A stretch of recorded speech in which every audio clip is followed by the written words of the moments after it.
আজকে ফ্রিজ খুলে দেখলাম কিচ্ছু সবজি নেই, মানে শেষ হয়ে গেছে। গরমের জন্য বাজারেও যেতে পারছি না। তো ভাবলাম আজকে কি বানানো যেতে পারে, কিছু দিয়ে তো খেতে হবে। তার জন্য মাথায় চলে এলো এরকম একটা বুদ্ধি। আজকে আমি যে রেসিপিটা শেয়ার করব, সেটা অবশ্যই আপনার বাড়িতে ট্রাই করে দেখবেন। খুব জলদি হয়ে যাবে এবং এত ভালো লাগবে খেতে যে কোনো সবজি তো দূরের কথা, মনে হবে না যে মাছ মাংস বা কিছু দিয়ে খায়। গরম ভাতের সঙ্গে শুকনো শুকনো এইটা রেসিপিটা খুব ভালো চলবে। তো চলুন বন্ধুরা, আজকে দেখে নিই কী রেসিপি বানাচ্ছি। নমস্কার বন্ধুরা, মানসিস রান্নাঘরে আবারও সবাইকে স্বাগত। এখানে আমি বেসন নিয়েছি, একটা ঝিঙে ছিল, ওই ঝিঙেটা কেটেছি, আলু কেটেছি, টমেটো কেটেছি, পেঁয়াজ, একটা ডিম নিয়েছি। তার সঙ্গে নিয়েছি 2 রকমের সর্ষে, 1 চামচ কালো সর্ষে, 1 চামচ সাদা সর্ষে, এবং নিয়েছি রসুন, কাঁচা লঙ্কা কুচি আর ধনে পাতা কুচি। এটা দিয়ে আজকে আমার রেসিপিটা চটপট হয়ে যাবে। এখানে বেসনের মধ্যে আমি কসুরি মেথি নিয়েছি, 1 চামচ নুন, 1 চামচের কম নুন নিয়েছি, হলুদ নিয়েছি, একটু জিরে গুঁড়ো নিয়েছি, লঙ্কা গুঁড়ো, চিনি। ব্যাস, এটা দিয়ে আমার এই বেসনটা রেডি করে নেবো। এর মধ্যে ডিমটাকে ফাটিয়ে দিলাম এবং এক পরিমাপ মতো জল দিয়ে একটা ঘোল তৈরি করব। এই ঘোলটা তৈরি হয়ে যাবে। এখানে কিন্তু বেশি জল দেবেন না, আন্দাজ করে জল দেবেন, নাহলে একদম পাতলা হয়ে গেলে পরে এটা বানাতে মুশকিল হয়ে যাবে। তো আমি এরকম একটু একটু জল নিয়ে ভালো করে মিশ্রণটা এরকম করে ঘেটে ঘেটে ফেটিয়ে নিচ্ছি, যাতে একটু ভালো সফট হয়। তো আমার এখানে ঘোলটা রেডি হয়ে গেছে। চলুন আমি কড়াই চাপিয়ে রেডি করি। কড়াই চাপানো হয়ে গেছে, কড়াইয়ে সাদা তেল দিয়ে দিয়েছি, আপনারা চাইলে সর্ষের তেলও দিতে পারেন।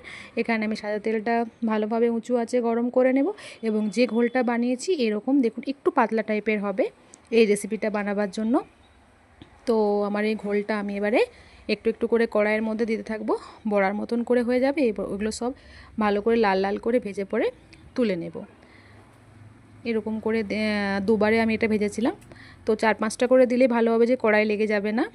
তো আমি এগুলো সব এরকম করে এক পিঠ উল্টে দিলাম, আবার একটু ভেজে নিলাম, আবার এক পিঠ উল্টে ভেজে নিয়ে ওগুলো সব একটা পাত্রের মধ্যে আমি তুলে নেব। তার আগে আমি এখানে যে 2 রকম সর্ষে নিয়েছি, কালো সর্ষে, সাদা সর্ষে দিলাম, এর মধ্যে 7 থেকে 8 কোয়া রসুন দিলাম এবং কাঁচা লঙ্কা দিয়ে জলে ভিজিয়ে রেখে দিলাম।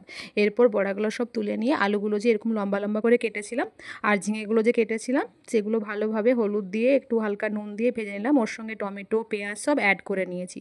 এগুলো নরম করে ভাজবো, একদম মিডিয়াম আঁচে, বেশি হাই আঁচে ভাজা যাবে না। এগুলো ভালো করে ভেজে নেব আমি। তারপর আমি এখানে ঘরোয়া সব মশলা অ্যাড করলাম, 1 চামচ হলুদ, 1 চামচ থেকে একটু বেশি নুন, লঙ্কা গুঁড়ো, জিরে গুঁড়ো। এরপর আমি যে পেস্টটা বানিয়ে রেখেছিলাম সেই পেস্টটা এখানে অ্যাড করে দিলাম। এবার ভালো করে 2 থেকে 3 মিনিট এটা ভেজে নেব। এবং এখানে যে এটা আমি দিয়েছি একটু হালকা টক টক হবার জন্য এখানে আমি তেঁতুল ভিজিয়ে রেখেছিলাম, তেঁতুলের জল এর মধ্যে অ্যাড করে দিয়েছি এবং একটু চিনি দেবো, তাহলে একটু ব্যালেন্সটা ঠিক থাকবে টকের আর চিনির। এরপর এটাকে ভালো করে আবার 2-3 মিনিট নেড়ে নেব। আমার চ্যানেলের রেসিপিগুলো ভালো লাগলে অবশ্যই লাইক, কমেন্ট, শেয়ার করবেন এবং ফেসবুক থেকে ইউটিউব থেকে দেখে থাকলে অবশ্যই সাবস্ক্রাইব করে দেবেন। সাবস্ক্রাইব করতে ভুলবেন না আর কমেন্ট বক্সে লিখতে ভুলবেন না আমার রেসিপিগুলো কেমন হচ্ছে। এরপর বড়াগুলো সব জল দিয়ে ফুটতে দিয়েছিলাম, বড়াগুলো সব এখানে দিয়ে দিলাম। তারপর দেখুন 2-3 মিনিট ফুটে নিয়ে নামিয়ে নিলাম। কি সুন্দর হয়েছে না আমার এই টক ঝাল এই বেসনের রেসিপিটা। আপনারা বাড়িতে অবশ্যই ট্রাই করবেন, আমি গ্যারেন্টি দিয়ে বলছি খুব ভালো লাগবে খেতে।